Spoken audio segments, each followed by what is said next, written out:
If you've been watching the metals market, you know something big just happened. The price of aluminum, a metal that's in pretty much everything, has just gone through the roof. So let's dive in and unpack what's causing this major shock to the system. So how high are we talking? Well, on the London Metal Exchange, futures prices briefly spiked to $3,492 a ton. I mean, that's a 4-year high, a price we haven't seen since April of 2022. It's a huge red flag that something has seriously spooked the market. And this wasn't some slow, gradual climb. No way. Since the conflict kicked off on February 28th, the price has shot up by about 10%. It's now sitting at over $3,300 a ton. This was a sharp, almost instantaneous reaction. Okay, so that brings us to the big question, right? What on earth could trigger such a dramatic price jump for one of the most fundamental materials of our modern world? Well, the answer starts with a very direct military action. This whole crisis was kicked off by an attack right at the heart of the industry. Here's what went down. 2 of the biggest aluminum producers in the Gulf region were hit by Iranian drones and missiles. And make no mistake, this wasn't random. It was a strategic strike in a vital economic pipeline for the region and really for the whole world.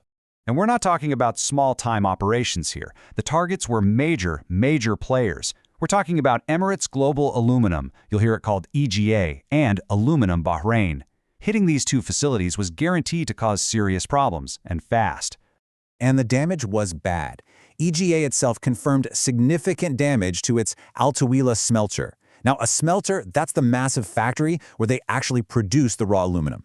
To give you some perspective, that one facility alone churned out 1.6 million tons of metal just last year. Taking a behemoth like that offline, even partially, is a massive blow to the global supply. You know, beyond all the market numbers, there's a human cost. The CEO of EGA, Abdul Nasser bin Kalban, put out a statement, and you can hear the concern. He said, "The safety and security of our people is our top priority. We are deeply saddened and are assessing the damage." It's a powerful reminder that this isn't just about numbers on a screen. So, a regional attack. But you might be wondering, why is this causing a full-blown global crisis? Well, it's because those initial ripples are quickly turning into a tidal wave. Let's look at the numbers. The Gulf region accounts for about 9% of the world's aluminum. Now, 9% might not sound like a ton, right? But in a super tightly balanced global market, yanking almost 1/10 of the supply off the table overnight is a huge disruption. That entire share is now at risk, and it's sending the whole system into a panic. But wait, it actually gets worse. This isn't just about damaged factories. We've also got a massive logistics nightmare brewing. Iran has effectively shut down the Strait of Hormuz, one of the most critical shipping arteries on the planet. So even the aluminum that is produced can't get out to the global market. It's a double whammy. And the experts are really starting to sound the alarm. Listen to what April K. Soriano over at S&P Global Energy said. She called them shockwaves and warned of a supply crisis that could literally reshape the industry. When you hear language like that, you know this is a big deal, with serious long-term implications.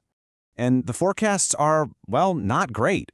Analysts at Macquarie Group were already projecting production cuts before the attacks. Now they're saying this disruption is enough to push the entire global market into a deficit for the rest of the year.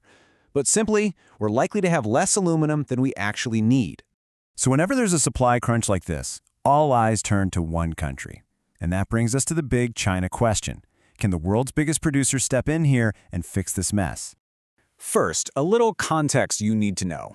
China is by far the heavyweight champion of aluminum production. But, and this is a big but, it intentionally keeps its production capped for environmental reasons and to keep from oversupplying the market. So it has the capacity, but the real question is, does it have the will to use it? And on that point, the experts are completely divided. It's a real debate. On one side, you have Artem Volynets, who thinks China can just flip a switch, fire up its idle smelters, and flood the world with aluminum if prices get too painful. But on the other side, April K. Soriano argues that China's ability to ramp up supply is actually pretty limited, which leaves the global market dangerously exposed. It's a classic case of potential versus reality. Okay, so we've talked about smelters and shipping lanes, but let's connect this all back to you. Why should you care about the price of a metal being traded in London? Because it is absolutely woven into the fabric of our daily lives. That new car that's lighter and more fuel efficient? Aluminum. The sleek case on your phone or laptop? Aluminum. The soda can in your hand, the window frames in your house, even the solar panels powering our future, they all depend on it. A sustained price hike isn't just a number on a chart, It eventually means higher costs for almost everything we buy. And all of this leaves us with a pretty critical question. This single event, an attack on just 2 facilities, has exposed just how fragile our global supply chains really are. Makes you wonder, if something as fundamental as aluminum can be disrupted this easily, what happens when the next shock hits a material we truly can't live without?